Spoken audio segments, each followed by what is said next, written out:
Santo Evangelio según San Mateo. En cierta ocasión Jesús atravesaba unos campos de trigo en el día sábado. Sus discípulos, hambrientos, se pusieron a arrancar espigas y a comérselas. Los fariseos le dijeron: mira, tus discípulos están haciendo en sábado una cosa que está prohibida. Y él les respondió: ¿no han leído lo que hizo David y sus compañeros cuando estaban hambrientos? Entraron en la casa de Dios y comieron los panes consagrados que no les estaba permitido comer ni a él ni a sus compañeros, sino solamente a los sacerdotes. ¿No han leído en la ley que en el templo y en sábado los sacerdotes quebrantan el reposo sin incurrir en culpa? Ahora bien, yo les digo que aquí hay alguien mayor que el templo. Si comprendieran lo que significa misericordia quiero y no sacrificios, no condenarían a los inocentes. Porque el Hijo del Hombre es Señor del sábado. Palabra del Señor. Pues ahí lo tenemos, hermanos y hermanas. Hoy ya es viernes de la 15ª semana del tiempo ordinario en nuestro calendario litúrgico. Estamos en el comienzo del capítulo 12 del Evangelio de San Mateo, versículos 1 al 8. Ese es el Evangelio, la palabra de Dios que gobierna nuestro Evangelio del día.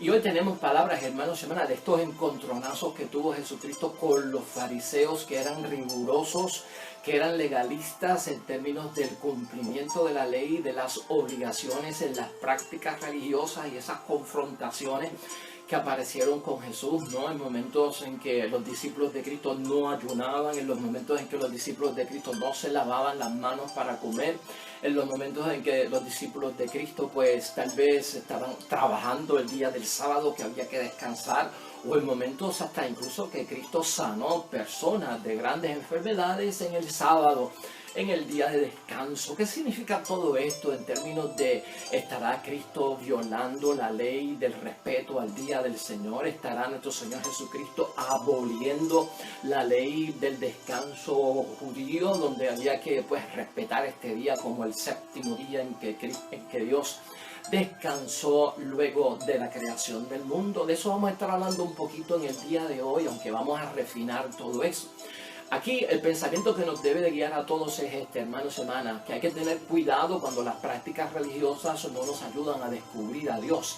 Las prácticas religiosas y las obligaciones que tenemos en torno a los compromisos que hemos asumido como cristianos y seguidores de Cristo y como miembros de una iglesia, todo eso, hermanos y hermanas, en términos de obligaciones, de práctica, de respeto y obediencia a las leyes, deben ayudarnos siempre a descubrir a Dios. Si no nos ayudan a descubrir a Dios, debe haber algún conflicto que tenemos que resolver, porque puede ser por mala interpretación o porque estamos siendo muy rigurosos o muy legalistas con la interpretación y aplicación de la ley, y entonces esto nos crea un conflicto y también desorienta el propósito y el espíritu que tiene esta ley de salvar nuestras vidas. Aquí hay tantos temas para discutir y podríamos hablar acerca del mismo día del domingo como el día del Señor para los católicos cristianos y para los cristianos el sábado, que a veces prevalece como el día oficial para otras religiones como los adventistas, como los judíos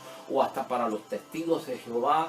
Podríamos estar hablando sobre el significado que tiene el trabajo y qué es lo que se puede y no se puede hacer. Podríamos hablar también acerca de las devociones, las prácticas religiosas, las obligaciones religiosas, en fin, todo esto.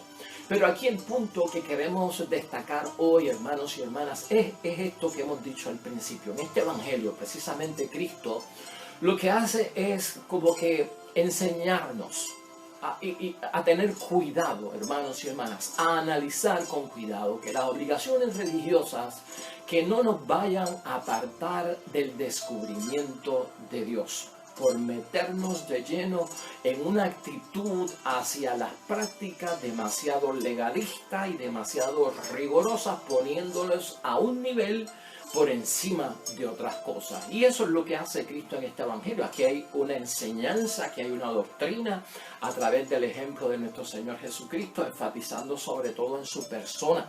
Cristo establece aquí que está por encima de todo, porque Él es Dios, que los fariseos no puedan ver esto, ¿verdad?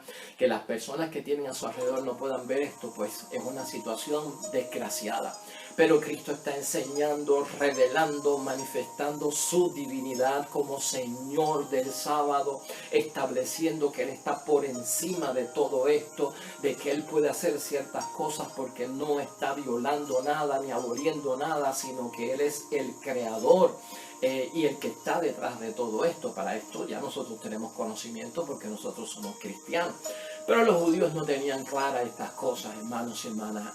Eran leyes muy pesadas, muy rigurosas las prácticas religiosas de estos fariseos que querían establecer y que estaban velando siempre quién las cumple y quién no las cumple.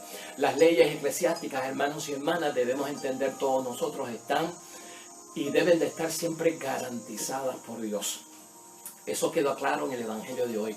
Pueden paralizar la vida cristiana, lamentablemente, y la vida en la iglesia si no descubren a Dios a través de la práctica cristiana y a través de las obligaciones cristianas. Se puede paralizar la vida cristiana, se puede paralizar la vida espiritual porque nos hemos confundido y estamos buscando una finalidad que no la tiene la práctica religiosa cuando caemos en términos legalistas y en términos tan rigurosos como lo que tenían los fariseos. En todo esto nosotros tenemos que tener cuidado en este asunto. Las palabras de Jesús, hermanos y hermanas, son palabras totalmente de liberación. Y eso es lo que tenemos que entender con este evangelio. Aquí hay liberación. Jesús se siente sobre todo libre y en un espíritu libre de actuación. Jesús no está sometido, hermanos y hermanas, como nosotros ya sabemos, a ninguna ley, hermanos y hermanas, religiosa. Él actúa como Señor, y eso queda claro en el evangelio de hoy. Y actúa como Señor de la ley de Dios, porque Él es Dios y esa es nuestra fe. Jesús en ningún momento, vemos aquí en el Evangelio, no quiere que un pueblo, hermanos y hermanas, sobre todo, se haga esclavo de su propia subsistencia en términos de las cosas que envuelven el diario vivir y sobre todo la función del trabajo en cada uno de nosotros, ¿no? Los trabajos que hacemos en la vida diaria, hermanos y hermanas, no nos deben ahogar de ninguna forma. Y entonces cuando uno se vuelve esclavo del trabajo, eso queda claro aquí dentro de la situación del sábado. Jesús no está yendo en contra del descanso como tal. Jesús implementa muy claramente que sí, que hay que descansar porque quiere sacar al ser humano de esa esclavitud y de esa necesidad del trabajo que lleva a uno pues tal vez a la confianza, a la seguridad de tener el alimento diario para poder subsistir. Pero si el trabajo me va a hacer esclavo y para subsistir diariamente, hermanos y hermanas, me voy a encontrar en un trabajo totalmente lleno de lo que estoy haciendo y excluyendo toda práctica religiosa, ahí hay un problema. Cristo ha enfatizado eso, hermanos y hermanas, pero no es el punto central aquí. Es necesario que el ser humano trabaje, pero los judíos están confundiendo el trabajo y el descanso con la práctica religiosa y han hecho un revolú de todo esto, hermanos y hermanas, que por ser legalistas y rigurosos ni se entiende. Pero aquí el tema primordial es ver que en la práctica religiosa y en las obligaciones que yo tengo con las normas y las leyes de Dios, que también vienen por consecuencia en la ley de la iglesia, me deben ayudar a descubrir a Dios. No está bien que el hombre descuide a Dios por estar metido dentro de las situaciones del trabajo. Tengo que trabajar para poder sobrevivir en esta tierra, sí, hermanos y hermanas, pero no te puedes volver un esclavo, porque empezarías a incumplir muchas cosas, y eso es otro tema aparte, pero es bueno señalarlo porque también se encuentran aquí. Aquí la confusión que crean los fariseos, hermanos y hermanas, en términos al trabajo, es que llaman trabajo al cortar las espigas, a desengranar el grano de las espigas para comérselo, de parte de los discípulos. A ellos le llaman a eso trabajo. Y la ley no estaba hablando de que eso era trabajo, hermanos y hermanas. En Deuteronomio estaba bien claro que se podía de alguna forma recoger las espigas, desengranarlas para uno comérselas. Eso no estaba prohibido dentro de la ley del Deuteronomio. Así que ese no es el issue aquí, y los fariseos lo han sacado fuera de proporción, lo han malinterpretado en términos tan rigurosos que quieren hacer ver que Jesucristo está incumpliendo con las leyes de Dios, que desobedece y que lleva a otros también a engañar y a desobedecer. Las leyes están al servicio, hermanos y hermanas, de las personas, y eso queda claro con Jesucristo nuestro Señor. Se presentan deberes para nosotros que a veces en la vida son más urgentes. Aquí hay una urgencia en el caso de Cristo. ¿Qué es lo que dice el Evangelio? Que los discípulos tenían hambre.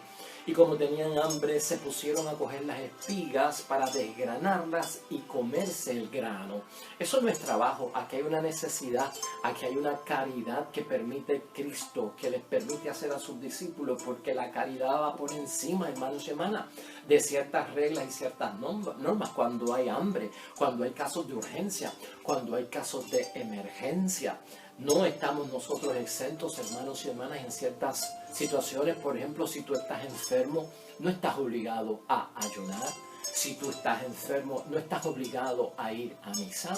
O sea, hay unas excepciones porque son urgentes, porque tienen que ver con la caridad, tienen que ver con que la persona pues pueda sobrevivir y descansar incluso.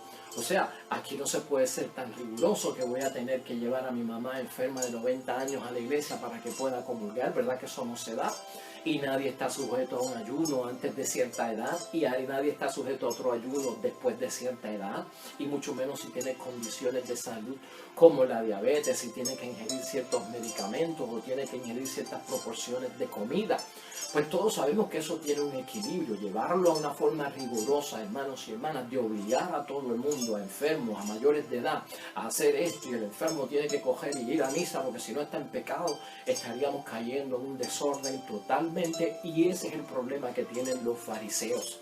Y si estas cosas no me ayudan a descubrir a Dios, quiere decir que la ley ha sido malinterpretada, y esto no me tiene que dar a mí, hermanos y hermanas, dolores de cabeza. Por lo tanto, se presentarán en la vida, hermanos y hermanas, en términos de las leyes y de las normas, situaciones urgentes como el hambre, la enfermedad, situaciones que necesitan sanación. Y eso fue lo que hizo Cristo. Mayormente en los sábados que curó, vio una necesidad bien grande en expulsar demonios, en sanar enfermedades, en que la gente pudiera volver a escuchar, pudieran volver a ver, pudieran volver a caminar, pudieran volver a mover su brazo que estaba lisiado. Todo esto es mucho más urgente que no trabajar el sábado, porque estamos viendo las cosas desde un punto de vista de salvación, hermanos y hermanas, y no tan rigurosamente. Los judíos en aquel tiempo, y por esto crea mucha controversia, y nosotros no podemos caer en ese error, tenían 39 prohibiciones en torno al trabajo el día del sábado. 39, hermanos y hermanas, prohibiciones. Desde 3 que les voy a mencionar aquí. No podían recoger leña, dice el libro de Números, capítulo 15, versículo 32. No podían encender fuego en ese día, en el libro de Éxodo 35, capítulo 35, versículo 3. Es más, y no podían ni preparar alimentos. Éxodo 16, versículo 23. Así de rigurosas eran estas normas, hermanos y hermanas. Entonces, hasta los mismos profetas del Antiguo Testamento condenaron esa rigurosidad que tenían algunos en términos de la implementación de las leyes, de las prácticas de la religiosa, al extremo de convertirse en cargas pesadas para otras personas. Ahí es que están esos yugos de los que estamos hablando en estos días, ahí es que estaban esas cargas pesadas. Uno de los profetas que criticó todo esto fue Oseas. Si tienes un tiempo de leer al profeta Oseas, y en el resumen del libro del profeta Oseas, lo que nosotros vemos es que él advierte que la práctica legalista de estar haciendo estas cosas puede convertir a un pueblo sin devoción interior. O sea, no crece nada adentro, y entonces todo es un espectáculo de no hacer afuera, pero por dentro estoy con otro sentimiento. Entonces la práctica legalista, dice, o sea, de convertir a un pueblo sin devoción interior, corre el peligro para el crecimiento de las personas espiritualmente. O sea que no es de beneficio para nadie. Hermanos y hermanas, el deber y la caridad siempre está por encima de todo, y el hacer el bien, Cristo lo enseña hoy, como lo ha enseñado con tantas cosas que nos educa y nos da el ejemplo. es importante tener la caridad en mente, es importante hacer el bien antes de estar señalando que esto es malo, esto es bueno, esto es pecado, esto es gracia, esto se puede, esto no se puede. Cuando nos volvemos bien legalistas, dicen hermanos y hermanas que los que se vuelven bien legalistas con la ley son los menos que saben de la ley. Porque el que estudia leyes tiene que estudiar cómo se interpreta la ley y cómo se aplica correctamente.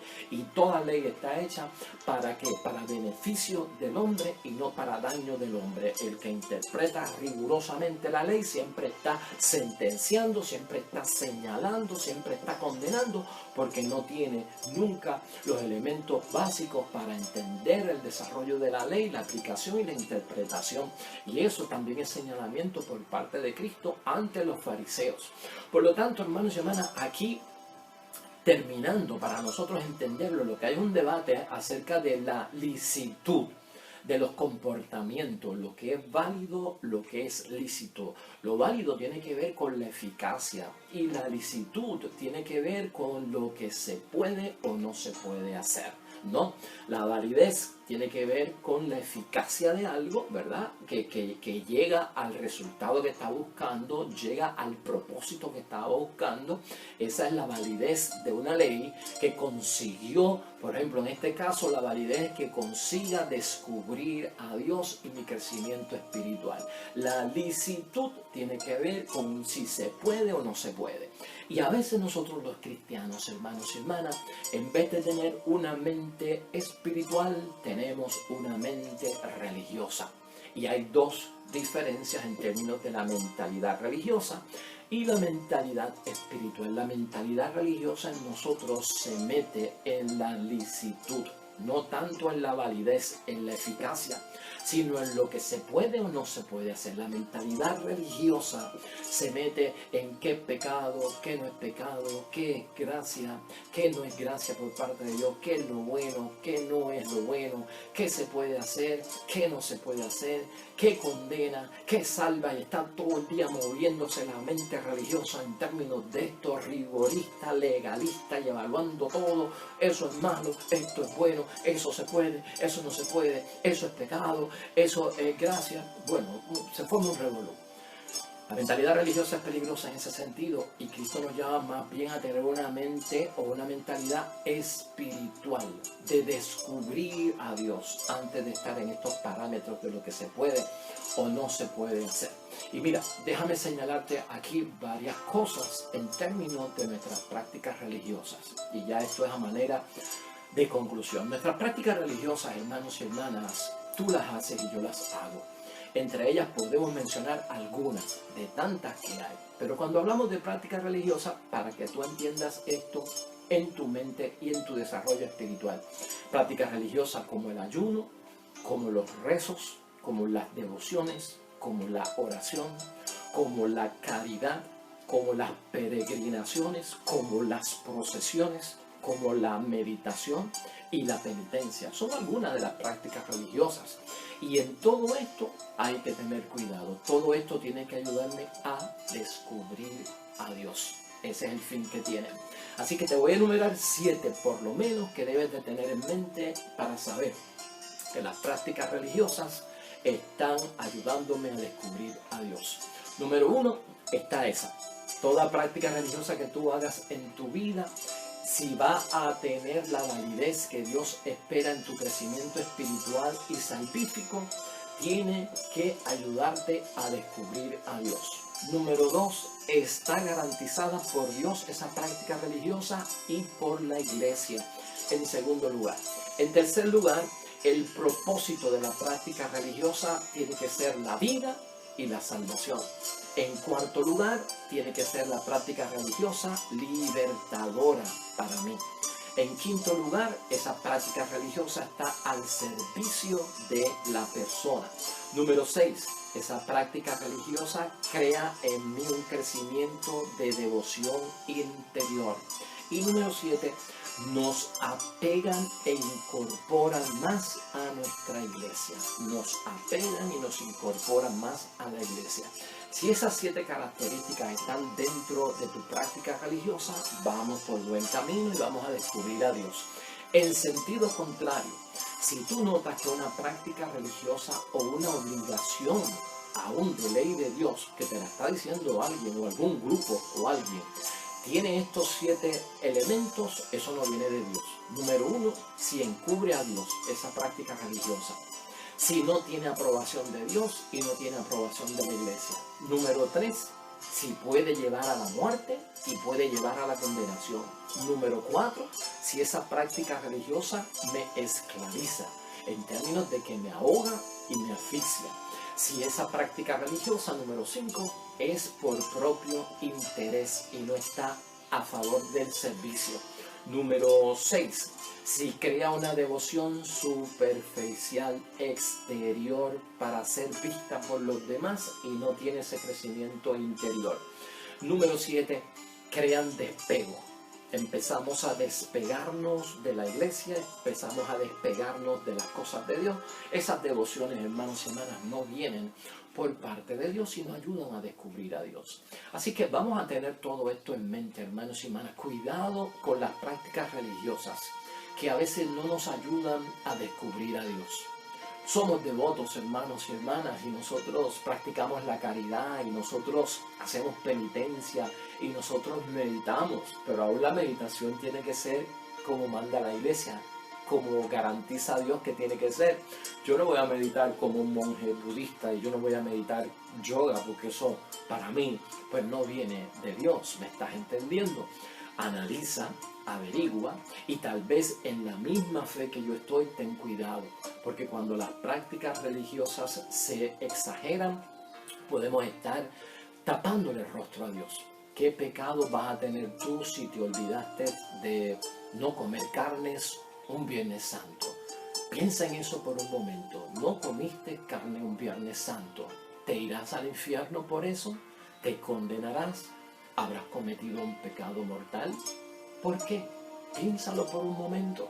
Podemos llegar a ser tan rigurosos, hermanos y hermanas, cuando la ley es para la salvación de las personas. A eso es lo que nos referimos. Tengamos cuidado, hermanos y hermanas, por perderse una procesión en un día, de lo que sea. Yo no estoy cayendo en pecado, ni mortal, ni me he condenado. Hay que poner las cosas en su justo balance, y esto nos va a ayudar a facilitar ese camino que es para descubrir a Dios y que tiene que ver con nuestra salvación. Ahí lo dejamos hasta mañana.